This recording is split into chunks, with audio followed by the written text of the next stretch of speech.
கடல் வகை உணவுகள்லேயே நிறைய பேருக்கு ரொம்ப ரொம்ப பிடிச்ச இறால் சுக்கா ஃப்ரை செய்ய போகிறோம். இது ரொம்ப ரொம்ப டேஸ்ட்டாக இருக்கும். கண்டிப்பாக நான் சொல்லக்கூடிய மெத்தடில் செஞ்சு பாருங்கள்.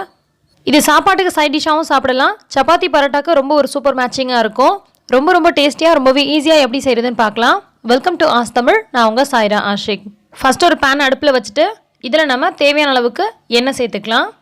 கூட ஒரு டீஸ்பூன் அளவுக்கு சோம்பு சேர்த்து சோம்பு கொஞ்சம் நேரத்துக்கு பொரிய விட்டுறலாம். சோம்பு நல்லா பொரிஞ்சிடுச்சு.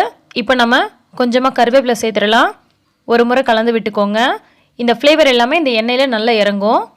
இப்போ நம்ம பொடியாக கட் பண்ணி வச்சுருக்க 2 பெரிய வெங்காயம் சேர்த்துக்கலாம். நல்ல பெரிய வெங்காயமாக இருந்தால் 2 வெங்காயம் சேர்த்துக்கோங்க. மீடியம் சைஸில் இருந்துச்சுன்னா 3 வெங்காயத்தை நல்ல பொடியாக கட் பண்ணிவிட்டு சேர்த்துக்கோங்க. எந்த அளவுக்கு வெங்காயம் சேர்க்கணுமோ அதே அளவு தான் தக்காளி சேர்க்க போகிறோம். சாப்பாட்டுக்கு குழம்பு எதுவும் செய்யாமல் இந்த சாப்பாட்டில் போட்டு பிசைஞ்சு சாப்பிட்றதுக்கு ரொம்ப ரொம்ப சூப்பராக இருக்கும். குழந்தைங்க ரொம்ப ரொம்ப விரும்பி சாப்பிடுவாங்க.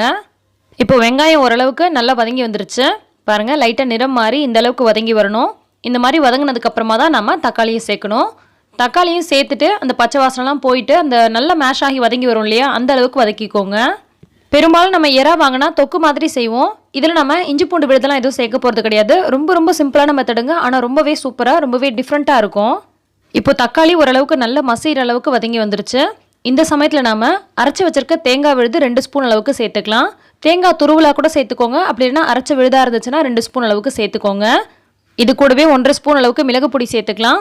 இதில் நம்ம காரத்துக்கு மிளகு பொடி மட்டும்தான் சேர்த்து செய்ய போகிறோம். பச்சை மிளகாயோ மிளகாய் பொடியோ சேர்க்க போகிறது கிடையாது. ஸோ ரொம்பவே ஹெல்த்தியாக இருக்கும். இது கூடவே நம்ம எடுத்து வச்சுருக்க 1/4 கிலோ அளவு இறாலை சேர்த்துக்கலாம். இறால் நல்லா சுத்தமாக க்ளீன் பண்ணுறது எப்படின்றதெல்லாம் தனி ஒரு வீடியோவாக போட்டிருக்கேன். தேவைப்படுறவங்க லிங்க் டிஸ்கிரிப்ஷனில் கொடுக்குறேன், போய் பார்த்துக்கோங்க. இறால் சேர்த்துட்டு கூடவே தேவையான அளவுக்கு உப்பு சேர்த்துட்டு ஒரு 2 நிமிஷம் போல் வதக்கி விட்டுறலாம். கறி மீன் மாதிரி இதில் முள் எலும்பு இந்த மாதிரி எதுவும் இருக்காதனால எல்லாருமே விரும்பி சாப்பிடுவாங்க. டேஸ்ட்டும் பார்த்திங்கன்னா ரொம்ப ரொம்ப நல்லாயிருக்கும். மெயினாக குழந்தைங்களுக்கு ரொம்பவே பிடிக்கும். ஸோ இந்த மாதிரி செஞ்சு கொடுங்க. இது நம்ம தண்ணி ஊற்றி எதுவும் வேக வைக்க தேவையில்லை. இந்த இறால்லேருந்தே பார்த்திங்கன்னா வேகும் போது லைட்டாக தண்ணி வெளியாகும். அந்த தண்ணியே நமக்கு இறால் வேகிறதுக்கு போதுமானதாக இருக்கும். இப்போ நல்லா ஒரு 2 நிமிஷம் போல் கலந்து விட்டாச்சு. மூடி போட்டு ஒரு 5லிருந்து 10 நிமிஷம் போல் இதை நம்ம வேக விட்டுறலாம். இடையில 1-2 தடவை கலந்து விட்டுக்கோங்க, இல்லைனா அடிப்பிடிக்க வாய்ப்பு இருக்குது. இறால் வேகிறதுக்கு ரொம்ப டைம் எடுக்காதுங்க. ரொம்ப சீக்கிரமாகவே குக் ஆயிரும். ஒரு 10 நிமிஷத்துலேயே நல்லா சூப்பராக சாஃப்டாக வெந்து வந்துடும். இப்போ பார்த்தீங்கன்னா ஒரு 10 நிமிஷம் போல் ஆயிடுச்சு. இதை நம்ம ஓப்பன் பண்ணி இந்த மாதிரி ஒரு முறை நல்லா கலந்து விட்டுக்கலாம். இன்றைக்கி நம்ம 1/4 கிலோ அளவுக்கு தான் இறா எடுத்துருக்கோம். அதுவும் சின்ன சின்ன இறா தான் எடுத்துருக்கோம். ஸோ நமக்கு சீக்கிரமாகவே குக் ஆயிரும். இதை விட கொஞ்சம் பெரிய பெரிய சைஸ் இறா போட்டிங்கன்னா இதை விட கொஞ்சம் கூடுதல் நேரம் எடுக்கும் வேகிறதுக்கு. அவ்வளோதாங்க, ஆல்மோஸ்ட் நமக்கு இறால் சுக்கா ஃப்ரை ரெடி ஆகிடுச்சு.